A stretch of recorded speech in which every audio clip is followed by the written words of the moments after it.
mentioned our star spot, and this is time for it. No better way of introducing her than playing just a few measures of that well-known holiday voice on the record to which you just listened. And here she is, Lady Day herself, Miss Billie Holiday.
From the ice cream lady, and her son with the curly hair, and the light brown eyes, and the perfect teeth, with the perfect smile. My childhood was a latchkey on my book bag strapped on just one shoulder.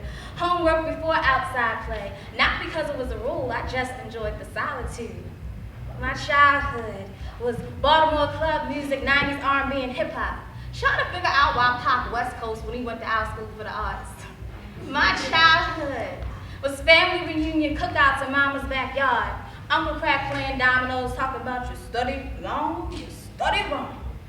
Grandparents arguing over which dress, the one he bought me or the one she bought me, do I like best. My childhood was fatherless but figureful, gifted and talented, STEM challenged, 4 eyes and flat-chested, no boys interested. My childhood was home-cooked meals every day. Fast food on sporadic special occasions like when my number come out or when I get my income taxes. That's when supermarket trips felt like Christmas and mall runs felt like lifestyles of the rich and famous. Ooh, that's when my childhood was Reebok classics, jellies and skorts, triple fat boots, butter Timberland boots, baggy jeans with the belly out, Daisy Dukes and slouch socks. My childhood was just for me touch-ups and roller wraps, pixie braids or micro minis like Brandy's, cornrows with the beads at the end, blips and tucks, French waves and finger waves and French rolls, Charlotte Simple curls, twists with barrettes. My childhood was shake and bake in the escape land, Chuck E. Cheese and then Jeepers, school trips to Six Flags or bus trips to King's Dominion where the rebel yell was always the first ride with closed eyes. My childhood was Saturday morning cartoons, Bobby's World before and Popeye's after school, Ghost Rider and Are You Afraid of the Dark? TV mysteries, Sweet Valley and Goosebumps chapter book series.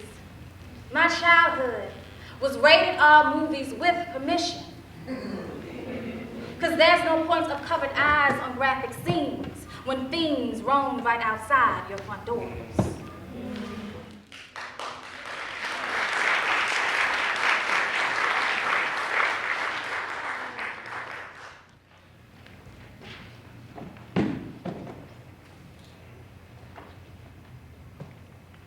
I am not dead. Yet. I am not dead yet.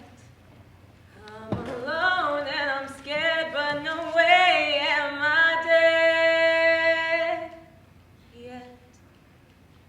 Every day I pray to this day. I'm amazed he let me stay. One more day, but no way am I dead.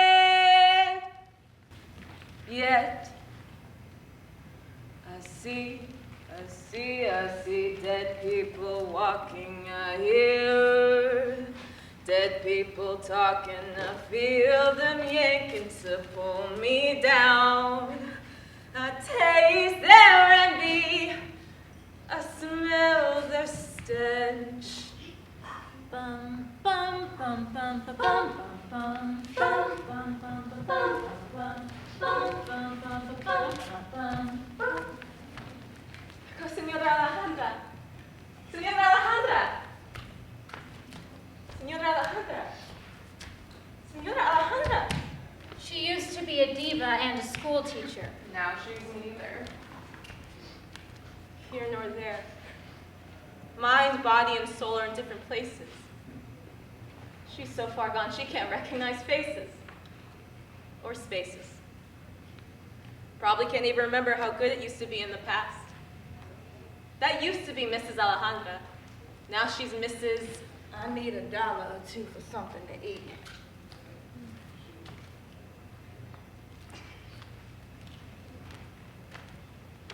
More like self-decapitation. Wish instead she used her head to readmit into rehabilitation, because maybe this time will be different. Maybe this time she'll leave the city with no stress or pity from these dead people walking. Every day I hear them talking and I feel them trying to yank her. Trying to pull Mrs. Alejandra down. I taste their envy and I smell their stench. But it used to be Mrs. Alejandra. She was fly, not high. Dope, not on dope. Cracked out by the crack rock and the crack pipe, wide open or too loose. Now she's a dead woman walking. No, but she ain't strutting like she used to. No, now she be leaning with the dope fiend lean. There goes cousin whatchamacallit and her daughter so-and-so. I'm good, real good. Not yet, I graduate this May. I'm not sure, I'm thinking about going to graduate school. Student loans, grants, scholarships, assistantships, I'll manage. Yeah, I graduate this May. Yep, I sent in my applications already. No, I haven't heard anything back yet. Well, I just sent them in last week, so it usually takes a few months or so. Yep, that's right. I graduate this May. I hear dead people talking. I feel them trying to yank me and pull me down. I taste their envy, and I smell their stench. No, it only took me 4.5 years. I switched my major sophomore year. A bachelor's in journalism and a minor in dance. Just for fun, who knows, maybe I'll teach at the studio back home. Well, there are people who are making a living off of it, cousin whatchamacallit. Well, so-and-so, it was something I always dreamed of doing. Writing can be lucrative. I don't plan on asking nobody for help to pay back my loans. I'll manage.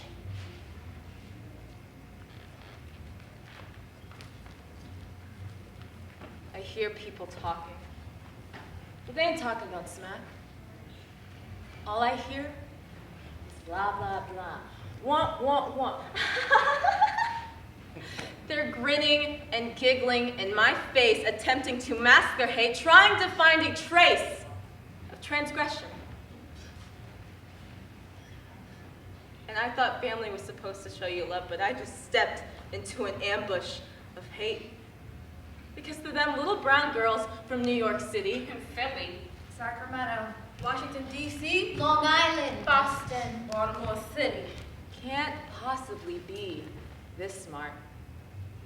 Little brown girls from Baltimore City are born there and raised there, and then they stay there.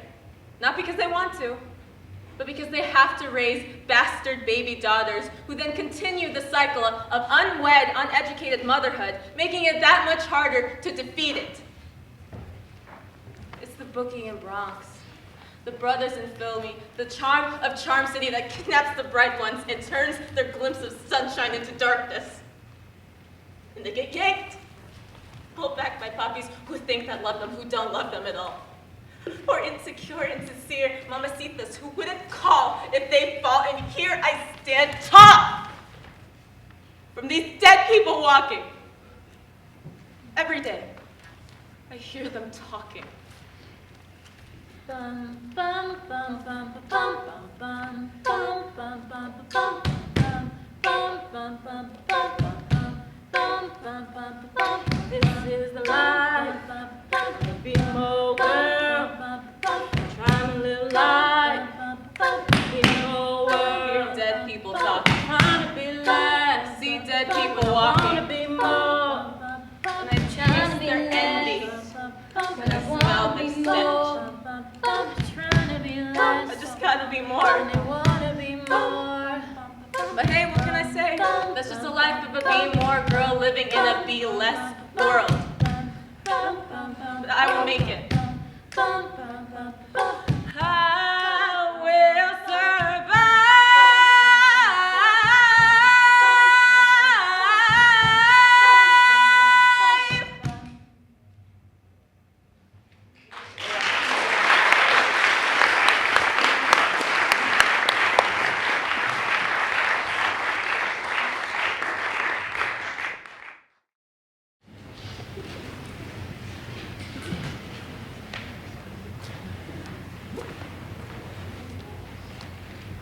I am Baltimore. But what does that mean? I am more than just the riots of 1968 and 2016. I have goals. I have dreams. I am more than just the violence that you see on the news every day. I am more than just the senseless killings in the streets. I am more than the bloody bodies of my brothers and sisters who have passed away. I am more than police brutality. I have a heartbeat. I am Baltimore. I am more than the economic circumstances that leaves many of us into poverty. I am more than joblessness, hopelessness, homelessness. I am more than a city government that has complete sovereignty. Yes, I am Baltimore. But what does that mean? I am more than just the 12 o'clock boys. I am more than just the wire. I am more than the corner. I am more than the 1904 Great Baltimore Fire. Yes, I am Baltimore. I am more than the drug epidemic. I am more than the Baltimore City public school system. I am more than the high teen pregnancy rate. I am more than the high STD rate. I am more than all the negative things that they say about Baltimore because I am Baltimore and I am great. I am hope. I am peace. I am freedom. I am free. I am educated. I'm alive. I'm the future. I will thrive. Yes, I am Baltimore. I am the key. I am the missing link. I am the stone that the builders refused that is now the cornerstone. I am me. I am Baltimore. I am awesome. I will reach new heights. I will soar to different lengths. I will soar. I am hope. I am peace. I am awesome. I am Baltimore.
To be of all shades at once, black, white, gray, male, female, hetero, gay, all synonymous.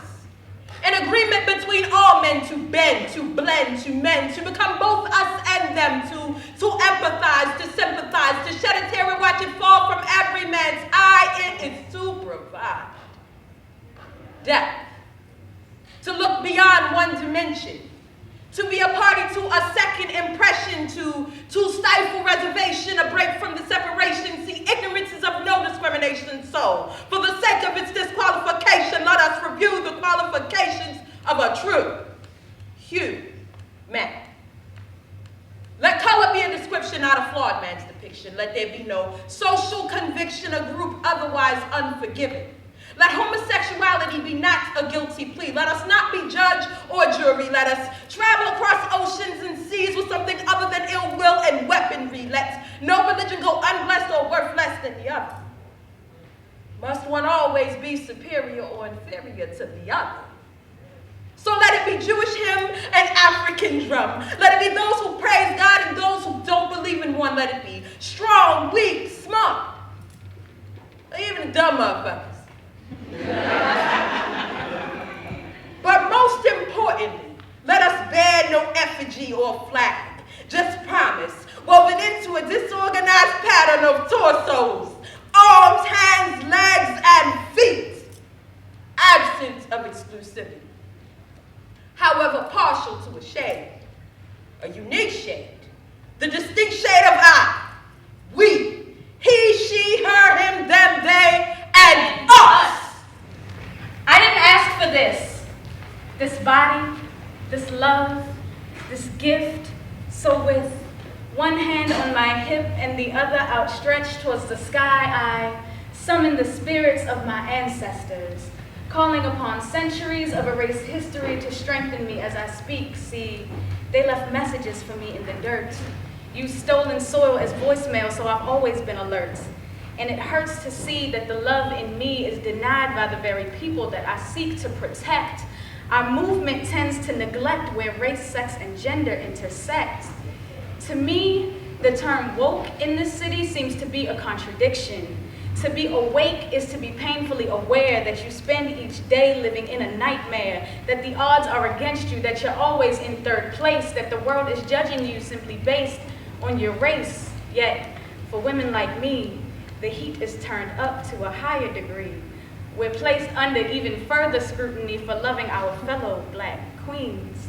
We sacrifice our seats at the table. You throw our plates on the ground, tear us down, deem us dykes, like boy wives and female husbands never happened. Like some of our tribes weren't led by warrior women and their female companions. Like Sappho wasn't down with the swirl. Like Bessie Smith didn't usher in an era of jazz singing songs about women. Like Audre Lorde didn't write for not just black, but women and gay civil rights. Like Wanda Sykes doesn't make you laugh before she goes back home to her wife. Like hashtag Black Lives Matter wasn't founded by women like me. Like I asked to be same-sex attracted. Lucky for me, I'm from a city that breeds black girl magic, where melanated mothers balance babies on round hips between shifts, where sundress silhouettes usher in summer's start, where catcalling and backhanded compliments greet you on the street, where holding hands with a woman just might get you beat. Oh, Baltimore, you're so backwards. Built on the backs of black bodies, yet through gentrification, our color abounds on every block. There is beauty in the dark, so consider me a Druid Hill Park pussy willow tree, deeply rooted in the soil of my city. And just like me, it ain't always pretty, but god damn it, it's beautiful. I grew into myself here, learned to laugh through tears, and I shared that lesson with the rest of the progression. I became a poet here. This city is my subject and my audience, so I speak what it is and what it needs to hear. It could be sex on a platter or Black Lives Matter. Both are undeniable parts of my intersectional self, because my blackness shouldn't make me put my womanness on a shelf. As my city wakes up, we march, we uprise, we unrest, but I wonder if our eyes are really opening. I am Baltimore, black woman, lover of black women unapologetically. But until your three eyes open and can see me, then the movement isn't moving and none of us are free.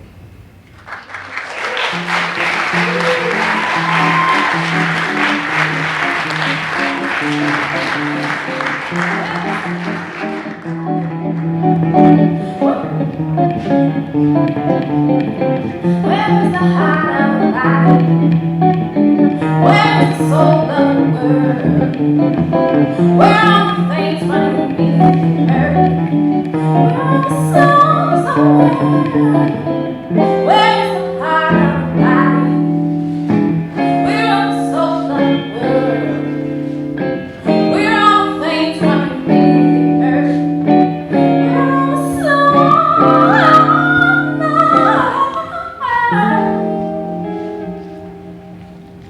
Oh, Baltimore. The watchman broke the black camel's back.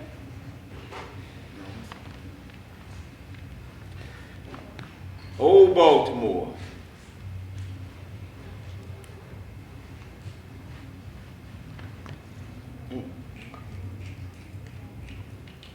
Oh, Baltimore.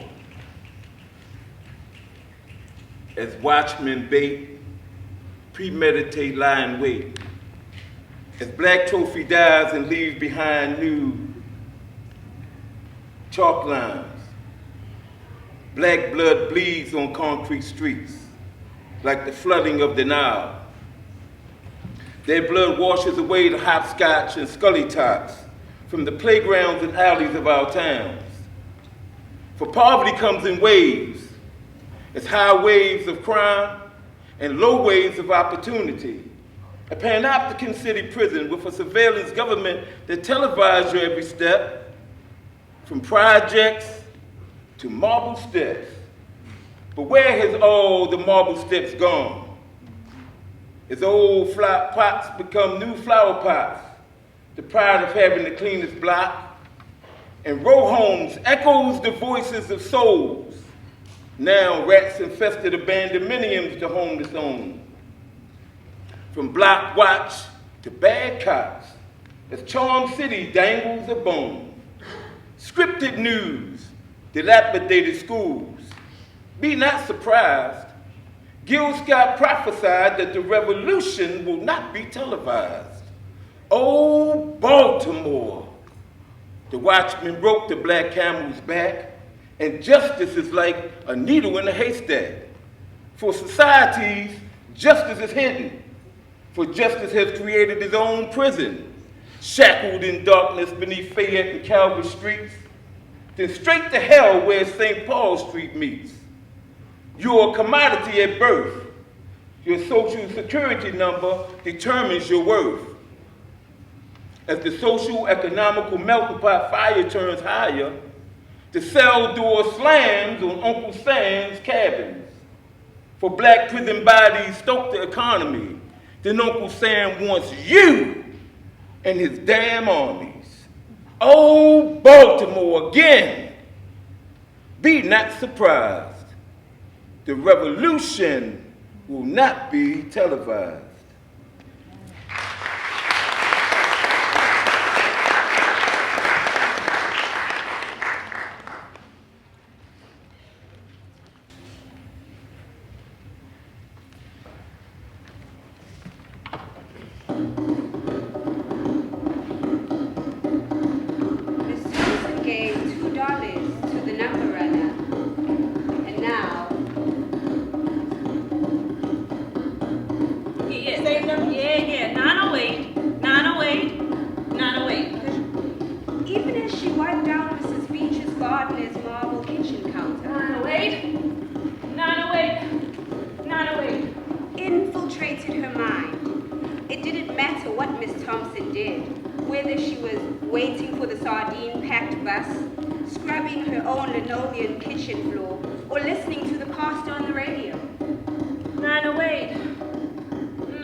She would quit working as a maid in a 2-floor house in the affluent section where no coloreds, no Jews were allowed, where the homes were covered in old ivy and the lawns had luscious greenery and tamed bright flowers. She could be one of the elite ones, no longer poor, black, or ragged. If 908, 908, 908 hit, she could buy her baby boy the leather shoes she saw glistening in the department store's Christmas display windows. The flashing signage of Merry Christmas reflected fire engine red on her face. If 908, 908, 908 hit, she could have her own place and not live in a kitchenette with 4 other families. The quiet Miss Jenkins, Miss Ella and a no-good man, Rosemary and her grown-ass kids, and Troy with his soft-spoken wife. She wouldn't have to rush to be the first one in the bathroom in the morning. She wouldn't have to worry if her precious pearl necklace would appear missing along with the rent money she hid in her sock drawer. Shit. Baltimore's West Side wasn't home. That was for damn sure. It was downright dangerous in Terrace Towers. People got stabbed, robbed, and even murdered. Last week, a body with stab wounds to the chest was found in the alley behind her building. Black Knights rule things. Yes, she needed that number to hit. Lord, please let 908 hit so I can get out of this hell. Just the other day, a little girl got raped in the basement. If I don't get out, my baby will be just another dead body in the alley. And I won't let nobody take him away. Not even you, God. And definitely not those crooked cops. Or Terrace Towers. Or the gangsters that ain't got no daddies. He will be a man. He will be educated. He will be smart. 908, please. Hear me. Even if 908, 908, hit, she would still have to work, but she wouldn't have to worry about affording milk and bread and heat and rent. She wouldn't have to be subservient to Miss Gardner, a woman barely old enough to drink alcohol legally, but had the luxury of shopping, complaining, and barking orders like General Patton. If 908, 908, 908 hit, maybe she could go back to school and learn shorthand and type fancy letters at her new job. She could work in one of those tall gray buildings where people looked real important and walked really fast, and the men carried heavy briefcases and the women wore pencil skirts and sheer pantyhose. On her desk, she would have a golden brass nameplate that read, Angela! Angela! Are you daydreaming again? You've been walking that counter for 20 minutes! Shouted Miss Gardner. She was lounging on her sofa with a cigarette dangling from her pink mouth. At the end of the workday, Miss Thompson bundled up for the cold.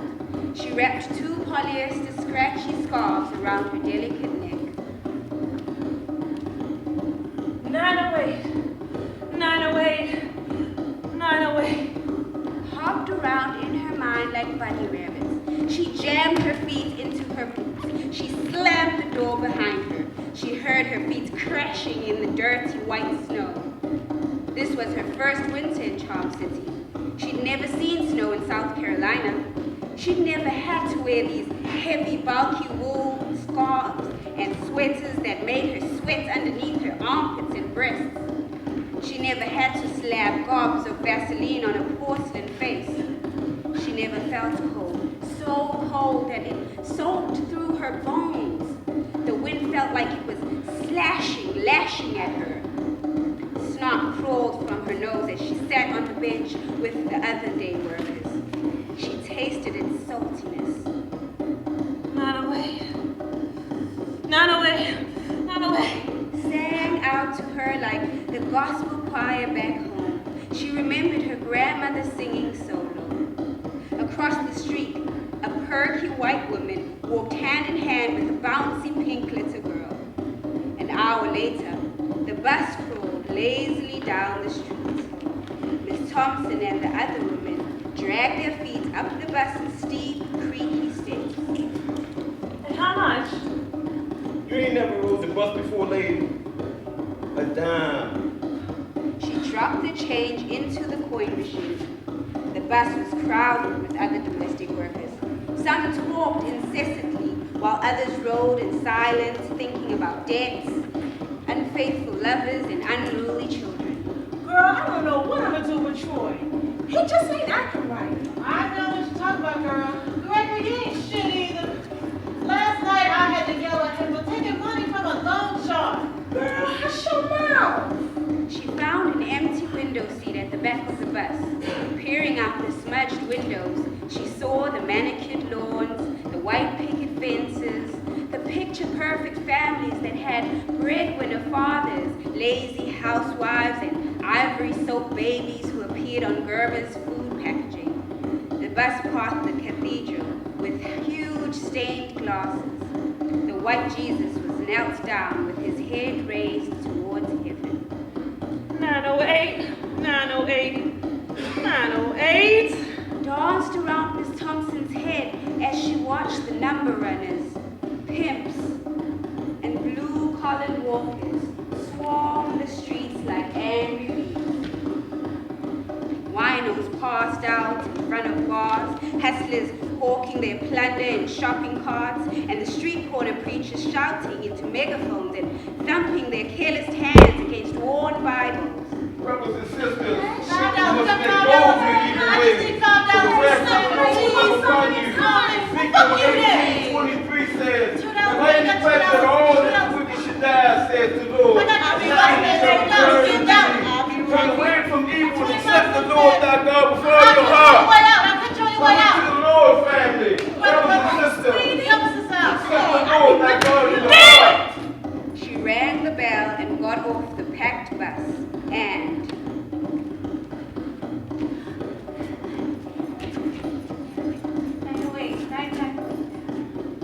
was written on the back door.